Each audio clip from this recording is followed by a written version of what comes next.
Vishkumaraguru College of Liberal Arts and Science. I welcome you all to today's session where we will explore essential grammar concepts to improve our writing clarity and structure. Our first topic is clauses. Clauses are the building blocks of sentences and consist of subject and predicate. Clauses come in two main types. One is independent and the other is dependent. An independent clause can stand alone as a complete sentence expressing a full thought. For example, the sun shines brightly. A dependent clause cannot stand alone and it needs an independent clause to complete its meaning. For example, because I love reading, I visit the library often. Here, because I enjoy reading or love reading depends on the main clause to make sense. So, combining these two types of clauses allows us to create complex sentences. Here is an example complex sentence for you. While the sun shines brightly, we enjoy a picnic in the park. This approach adds depth and clarity to our writing by linking related ideas. Next, we will look at conditional clauses, which are used to express a condition and its potential outcome. Conditional clauses enable us to discuss various possibilities and hypothetical scenarios. Let's look at four types of conditional clauses. Number one, zero conditional. This expresses general truths or scientific facts. For example, if you heat ice, it melts. This is always true under typical circumstances. Number two, first conditional. This describes a likely result based on a real condition. For example, if it rains, we will stay inside. Number three, second conditional.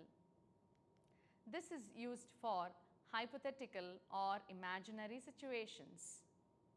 For example, if I were rich, I would travel the world. And the last conditional is the third conditional clause.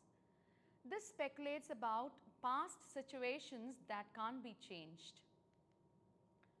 For instance, if she had arrived on time, she would have enjoyed the concert. Here, we reflect on what could have happened differently.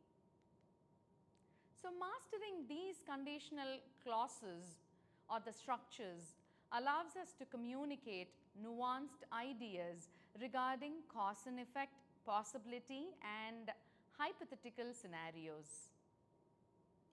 Moving on, we have relative clauses.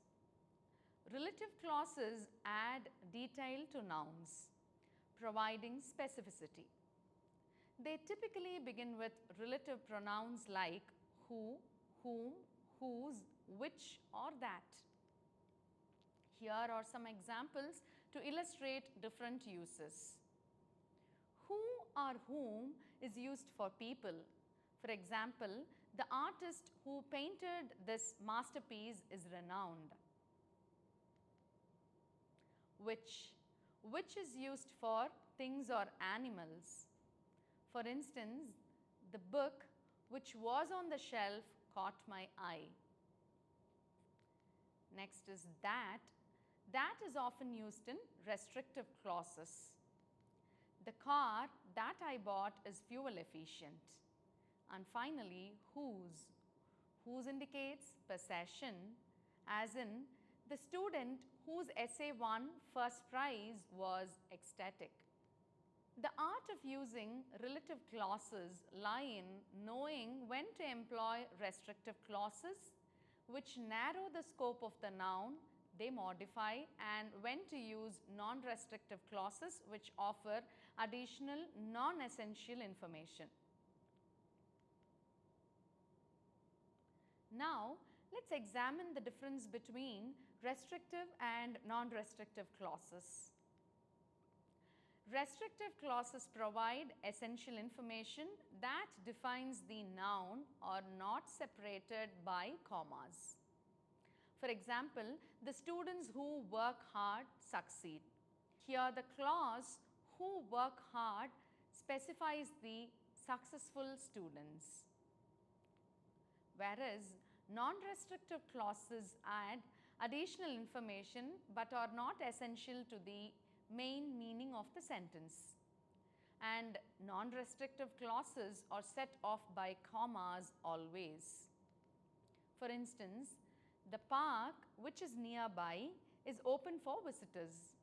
Here, which is nearby adds extra detail but could be omitted without altering the primary meaning.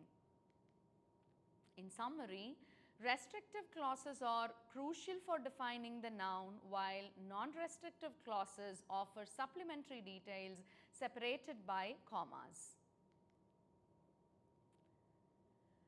Let's now discuss notices, which are formal, concise announcements intended for specific groups or the public. An effective notice conveys essential information quickly and clearly. A well-structured notice includes the following elements. The first element is heading. It is a concise title that indicates the purpose of the notice. For example, college study visit notice. The next element is date. The date on which the notice is issued should be mentioned in all the notices.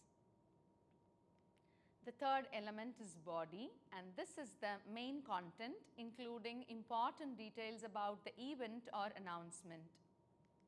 For instance, the study visit will be on 10th November at Central Park from 9 a.m. to 4 p.m. Please bring the essentials. The last element is contact information. It will give the relevant details for anybody who looks into the notice for further inquiries. For example, contact Ms. Niveta for further details. This structure ensures that notices are straightforward to understand, enabling readers to quickly grasp the important information. And clarity in information and purpose are the two elements expected in any good notice. Our next topic covers agendas and minutes that are essential for organizing and documenting meetings effectively. An agenda serves as a roadmap outlining topics to be discussed and assigning time for each item. This helps participants stay on track and ensures efficient time management. For instance, a well-crafted agenda typically includes a welcome and introduction, followed by specific discussion points, each with a designated time frame. On the other hand, minutes are a formal record of what was discussed and decided in a meeting. Minutes should include date of meeting, attendees, and decisions. Date of meetings will provide context and reference. Attendees will explain the names of the participants. And decisions and actions will capture key points and follow-up actions.